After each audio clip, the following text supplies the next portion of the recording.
Assalamualaikum warahmatullahi wabarakatuh.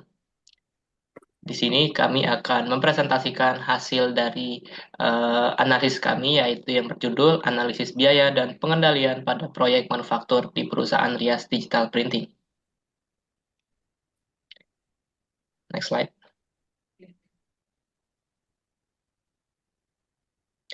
Nah, di sini kami beranggotakan saya sendiri dengan nama Faiz Efran Fitaryadi dengan NPM terakhir 070 dan teman-teman saya yang bernama Desra Putra Sugian yang ber-NPM 080, saya Kazaki Majid dengan ber-NPM 100 dan juga Jason Immanuel Kusuma dengan NPM 106.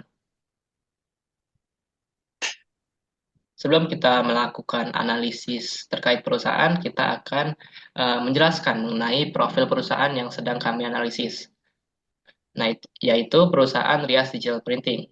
Perusahaan Rias Digital Printing merupakan perusahaan yang bergerak dalam bidang manufaktur yang melayani berbagai percetakan. Contohnya seperti pembuatan sablon, sablon baju, banner, pamflet, dan juga sebagainya. Nah, perusahaan Rias Digital Printing ini didirikan pada tahun 2019 dengan nama perusahaan yang terinspirasi dari istilah yaitu Rumah Inspirasi Anak Sekarang, yang mencerminkan tujuan mereka sebagai tempat bagi anak muda yang ingin berkarir di bidang digital printing. Next slide. Nah, ini adalah sebagai contoh produk-produk yang diproduksi oleh perusahaan Rias Digital Printing. Yang pertama yaitu banner, seperti yang terlihat, dengan harga 15.000 per meter persegi, dan juga mug yang berharga 20.000 per satu mugnya. Next slide. Lanjut kita ke karakter pesanan. Karakter pesanan itu terbagi menjadi 4. Yang pertama yaitu proses produksi berdasarkan pesanan. Produksi dilakukan berdasarkan pesanan yang diterima. Setelah salah satu pesanan selesai, produksi dihentikan dan baru dimulai lagi ketika ada pesanan baru. Hal ini memungkinkan perusahaan untuk lebih fleksibel dalam mengelola sumber daya dan waktu produksi. Next slide. Karakteristik pesanan yang kedua yaitu spesifikasi khusus. Setiap pesanan memiliki spesifikasi yang berbeda tergantung dengan permintaan pelanggan. Hal ini dapat mencakup ukuran, desain, bahan, hingga jumlah yang diproduksi. Next slide. Lalu selanjutnya yang ketiga yaitu jumlah produksi. Produk yang dihasilkan tidak untuk stok, melainkan langsung untuk memenuhi pesanan pelanggan. Dengan ini, dapat membantu menghindari penumpukan stok yang tidak terjual dan mengurangi biaya penyimpanan. Next slide. Selanjutnya yang terakhir, yaitu biaya produksi yang bervariasi. Biaya produksi yang bervariasi itu dapat terbagi menjadi 3, yaitu biaya produksi yang dihitung berdasarkan pesanan individu.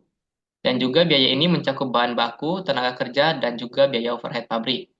Lalu yang ketiga yaitu perusahaan harus cermat dalam menghitung biaya untuk memastikan harga yang kompetitif sekaligus tetap menguntungkan. Nah, itu selanjutnya akan disampaikan oleh teman saya. Oke, berikutnya adalah klasifikasi biaya. Kami memilih MUK di sini untuk klasifikasi biaya. Itu yang pertama adalah biaya bahan. Untuk biaya bahan sendiri itu MUK dengan harga 9.000, lalu ada tinta khusus dengan satu paketnya itu seharga 100.000 rupiah, dan kertas cetak yang dipakai untuk cetak desain MUK itu satu lusinnya 45.000 rupiah. Oke, next. Oke, yang kedua ada biaya tenaga kerja. Rias Digital Printing ini memiliki 8 karyawan dari berbagai umur dan bidang kerja masing-masing, dengan klasifikasi gajinya yang berbeda-beda di tiap bidang. Sebagai contoh, pada karyawan yang ditempatkan pada produksi MUK itu satu orang dengan gaji per unit sebesar Rp9.250. Oke, next. Lalu ada biaya overhead pabrik.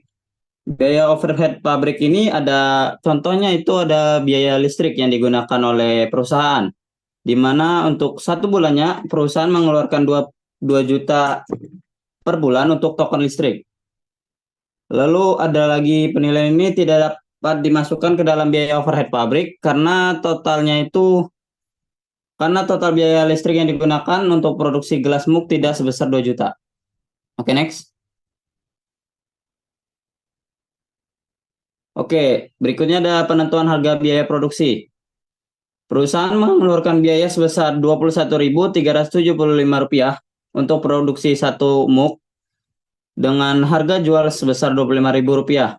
Jika dihitung berdasarkan harga jual dengan biaya produksi per gelasnya, perusahaan mendapatkan untung sekitar itu sebesar Rp3.625 atau mengambil keuntungan dengan margin sebesar 17% untuk setiap gelas yang terjual.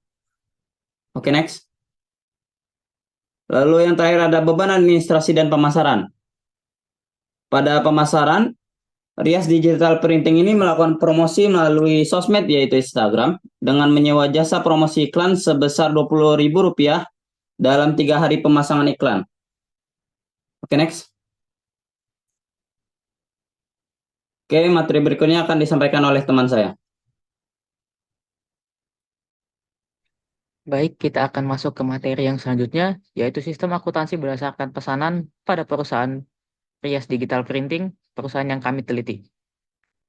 Sistem akuntansi yang digunakan oleh perusahaan Rias Digital Printing sendiri menggunakan job order costing, yaitu eh, sistem di mana mereka akan mulai melakukan produksi ketika ada pesanan.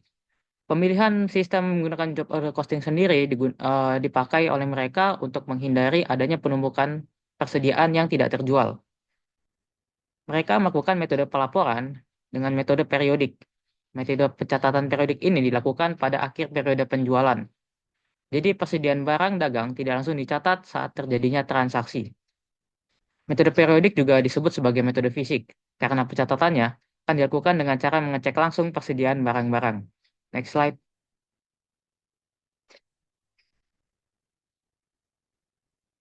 Kita akan masuk ke materi yang selanjutnya, yaitu analisis sistem akuntansi berdasarkan pesanan harga pokok pesanan pada perusahaan Rias Digital Printing. Metode periodik yang digunakan oleh perusahaan Rias Digital Printing tidaklah efisien untuk kinerja perusahaan ini. Dikarenakan perusahaan Rias Digital Printing sendiri adalah perusahaan yang menggunakan sistem produksi job order costing. Dan juga mereka tidak menggunakan metode perpetual sebagai metode pencatatan mereka. Jadi mereka tidak dapat melacak total jumlah persediaan produk yang sudah terjual. Untuk menilai seberapa banyak persediaan barang yang jadi perusahaan di akhir periode juga, mereka tidak dapat menentukannya. Jika perusahaan menggunakan metode pencatatan perpetual, perusahaan akan dapat melihat total persediaan yang tersisa di perusahaan. Jadi mereka tidak akan memerlukan eh, adanya stok opnam atau bisa disebut sebagai pengecekan persediaan kembali di perusahaan. Perusahaan yang menggunakan metode job order costing ini yang tidak dapat mengetahui jumlah persediaan yang terjual ataupun yang telah jadi itu akan mendapatkan beberapa dampak negatif. Di antaranya kesalahan penentuan dalam penentuan harga jual. Next slide. Selanjutnya materi ini akan dijelaskan oleh rekan saya.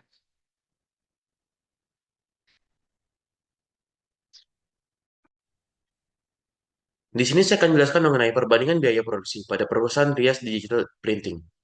Setelah menilai beban penyusunan mesin yang digunakan untuk membuat mug pada perusahaan Rias Digital Printing, kita dapat menghitung kembali biaya produksi dari gelas mug tersebut. Hasil dari perhitungan ini akan menggambarkan terkait dengan penentuan harga jual yang ditetapkan oleh perusahaan tersebut sesuai dengan biaya produksinya atau tidak. Di sini ada data-data yang pertama jenis biaya, yang pertama biaya bahan langsung dari perusahaan sebesar 582.000 dan hasil penelitiannya sebesar 582.000. Yang kedua ada biaya tenaga kerja langsung di perusahaan sebesar 444.000 dan hasil penelitian sebesar 444.000. Yang ketiga biaya overhead pabrik yang di perusahaan tidak ada dan di hasil penelitian terdapat ada 90.416. Berdasarkan data di atas, hasil penelitian yang memiliki total biaya yang lebih besar dibandingkan dengan total biaya yang dicatat oleh perusahaan. Hal ini dapat menyebabkan laba yang tidak maksimal hingga kerugian yang tidak disadari oleh perusahaan, serta penawaran harga jual produk yang di bawah dari harga jual nyatanya. Harga jual produk yang senilai 25.000 memiliki keuntungan yang lebih sedikit jika menggunakan total biaya produksi dari hasil penelitian, di mana keuntungan per produknya hanya sebesar 1.741, turun menjadi 7% jika dibandingkan dengan harga jual perusahaan. Selanjutnya ada rekomendasi untuk perusahaan Rias Digital Printing. Seperti yang sudah dijelaskan pada analisis mengenai sistem akuntansi berdasarkan pesanan, kami menyarankan agar perusahaan rias digital printing mempertimbangkan untuk beralih ke metode pencatatan perpetual yang akan memberikan visibilitas lebih baik terhadap persediaan dan membantu dalam pengambilan keputusan strategis. Metode ini akan memudahkan perusahaan dalam mengelola inventaris dan memperkirakan kebutuhan material, sehingga dapat mengoptimalkan penggunaan sumber daya dan mengurangi risiko kekurangan atau surplus persediaan. Dengan demikian, penerapan sistem akuntansi yang lebih baik dapat meningkatkan efisiensi operasional dan mendukung pertumbuhan berkelanjutan perusahaan di masa depan. Selain itu, transparansi dan akurasinya dalam merekam transaksi harian akan mempermudah integrasi data ke dalam sistem manajemen, sehingga perusahaan dapat membuat keputusan yang lebih cepat dan tepat dalam menghadapi dinamika pasar yang selalu berubah. Itu saja presentasi dari kelompok kami. Selanjutnya kami akan memutar video wawancara kami.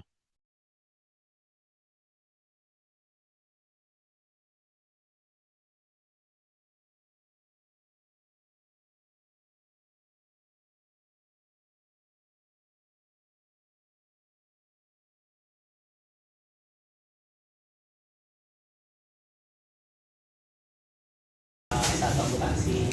Jadi kami ini diberi tugas untuk men- menganalisis tentang di sekitar kita. Nah, di sini ada salah satu kakak saya itu menyarankan di sini. Jadi kami langsung pengen wawancara. Jadi untuk yang pertama yang pengen saya tanyain itu sejarah perusahaan ini Kak. Jadi perusahaan ini dari tahun berapa sih? Oke, untuk perusahaan ini berdirinya itu sebenarnya dari tahun 2019, cuman kita kan ada CV ya namanya ya kan. Kalau ada PT ada CV kan. Nah, untuk CV-nya itu ada dari tahun 2020, dari bulan Juni 2020. Jadi baru terbentuk lah itu si Rias. Kalau misalkan namanya kan Rias Digital Printing nih, cuman kalau di CV-nya itu namanya Insan Cendekia Sejahtera, itu terdaftarnya. Cuman dikenalnya kan sebagai Rias Digital Printing di masyarakatnya. Terus untuk nama itu kan namanya Rias Digital Printing. Itu ngambil nama itu dari mana sih Kak? Atau dari pemilik? Sejarahnya gitu ya namanya. Sebenarnya untuk Rias Digital Printing tuh, Rias itu singkatan. Rias itu singkatan dari Rumah Inspirasi Anak Sekarang. Jadi adanya Rias itu maksudnya untuk kayak kita nih mahasiswa yang baru ataupun pelajar yang baru lulus sekolah gitu. Nah, bisa ikut bergabung ke sini gitu untuk menuangkan ide kreatifnya gitu. Ide kreatifnya iya benar. Karena kan biasanya kan kalau perusahaan itu kan nyarinya yang sudah lulusan sarjana gitu kan. Sementara di sini kita untuk siswa-siswa yang mampu gitu, cuman mereka belum diberi kesempatan untuk kuliah gitu. Jadi kita tarik ke sini untuk menuangkan inspirasinya lah ya gitu maksudnya. Dari situ sih singkatan. Terus di sini Kak apa sih yang dihasilkan dari perusahaan ini? Yang dihasilkan produk-produknya.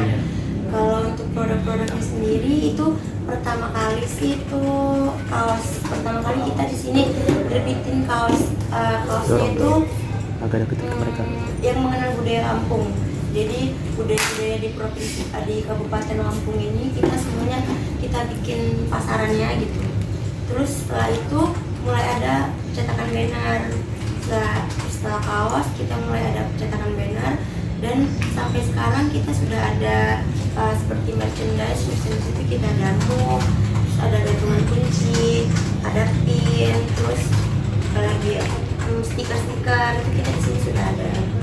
Untuk kaos PDH pun juga kita sudah ada.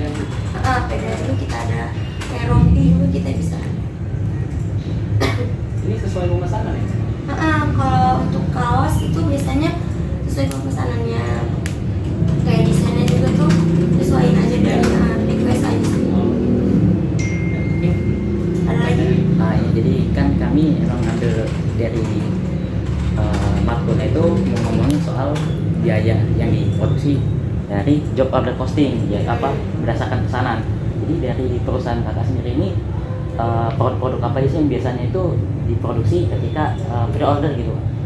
Oh, yang diproduksi ketika orang pesan gitu. Ya. Untuk itu sih biasanya kita pre-order semua ya. Jadi kayak untuk kaos itu kita custom, maksudnya kalau ada yang mau pesan itu kita baru buat. Terus kayak banner juga kan kita baru buat juga karena kan sesuai dengan desain yang mau dipesankan. Terus kayak mau semuanya sih kita pre-order, nggak ada yang kayak misalkan stok ini untuk ini gitu, itu nggak ada.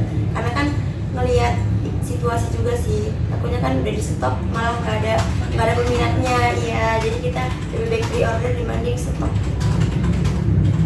Terus kita kan mau lebih dari sini kan, kalau boleh tahu modal-modal untuk setiap barang-barang produksi barang-barang produk yang diproduksi melalui pre-order itu kan. Modal-modalnya kalau bisa. Bahan bakunya. Kalau untuk modal sendiri sih itu contohnya kayak banner aja ya. Sebagai contohnya banner kan kita jualnya itu per meternya itu sekarang pasaran 15.000 per meter. Nah untuk bahannya sendiri kan pastinya belinya per roll. Satu roll itu untuk harganya kisaran 5 jutaan satu rollnya itu bisa dapat satu roll itu kisaran ada 10.000 meter mungkin ada satu roll, jadi kurang lebih ya modalnya segitu lah. Nah, terus untuk tinta banner sendiri itu biasanya kita pesannya per warna kan, ada berapa warna? 4 warna itu langsung satu paketnya itu harganya kisaran 1.500.000-an, sekitar segitu untuk harga, ya sekitar segitulah untuk harga tintanya. Itu untuk pemakaian bisa tergantung pemesanan sih, kadang 2 minggu, kadang sebulan untuk pemakaian, kira-kira segitu sih. Kalau selain dari bahan-bahan baku tadi yang kakak sebutin, untuk pembuatan banner ada bahan-bahan lain lagi nggak? Untuk bahan bakunya ya mungkin cuma bahan roll ini, terus tinta ya sama mesinnya sih. Kalau untuk mesinnya sendiri harganya kisaran 200 juta ke atas segitu sih. Paling kalau banner kan ada yang bikin roll banner, ada X banner, itu kan masing-masing ininya beda kan, kayak itu kan X banner tuh yang biru, itu X banner per tiangnya kan beda. Kalau roll banner juga harganya beda gitu sih, beda-beda. Dan kalau misalnya untuk biaya listrik atau biaya air kak di perusahaan ini kira-kira sebulan itu listrik ya? Iya. Kalau listrik itu kita ngisinya seminggu itu bisa 3 kali ngisi, berarti 600 sekitar 2 juta lebih sebulan sekitar 2 juta. Terus kalau untuk pembuatan banner ini kan ada tenaga kerja kak. Untuk tenaga kerja itu atau per banner atau per bulan itu digaji berapa ya? Oke, kalau untuk gaji itu di sini kita kebetulan ada 8 karyawan. Karyawannya ada 8. Terus setiap jobnya itu beda-beda. Untuk lain mungkin apa ya, kaos muk aja yang gampang kayaknya. Kalau untuk muk itu modalnya ya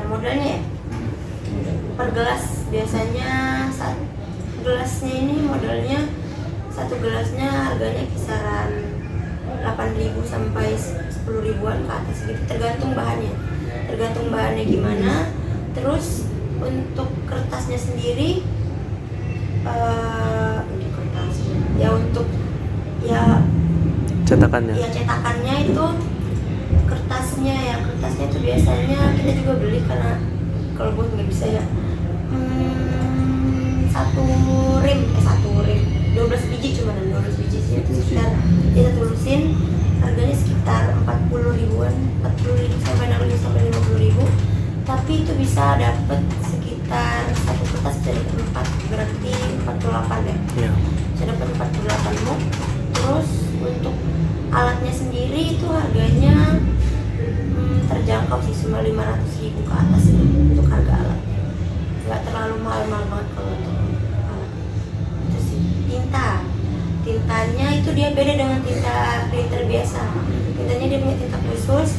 Terus untuk harganya itu per tinta 100 ribuan per tintanya. Per bulan itu biasanya kayak contohnya book sama banner tadi itu kira-kira berapa Dapat berapa pesanan? berapa banyak Iya. berapa pesanan? Kira-kira perkiraan pesanan? Perkiraannya. Iya.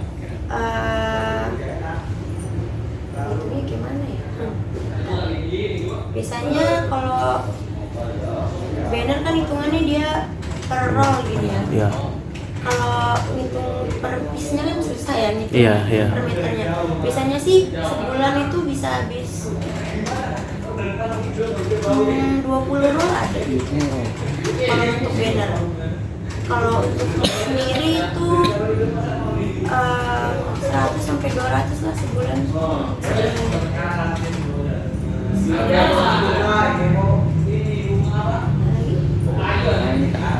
Selain dari kan itu kak masih berusaha untuk mengenalkan usaha kakak kan ke masyarakat gitu. Kira dari biaya-biaya promosi segala macam itu diperkirakan berapa? Untuk biaya promosi itu kita biasanya secara langsung ataupun melalui media sosial ya, misalnya media sosial Instagram, WhatsApp. Nah untuk Instagram sendiri ini baru rencana kita mau diadain yang promosi itu. Oh iya iya. Yang ada kan yang promosi. Iya, iya. Itu promosi iklan itu berapa ya? Dia hitungannya per 3 hari kalau nggak salah. Per 3 hari itu 20 ribuan gitu. Berarti kan kalau misalkan kita Sebulan. pasang selama sebulan kan berarti 600 ribuan lah ya. iya sekitar segitu lah harganya 12 ribuan lah. Untuk biaya promosi itu kalau melalui media sosial. Cuman kalau untuk secara langsung itu biasanya dari mulut ke mulut gitu. Oh, oke. Sorry. Udah, itu aja.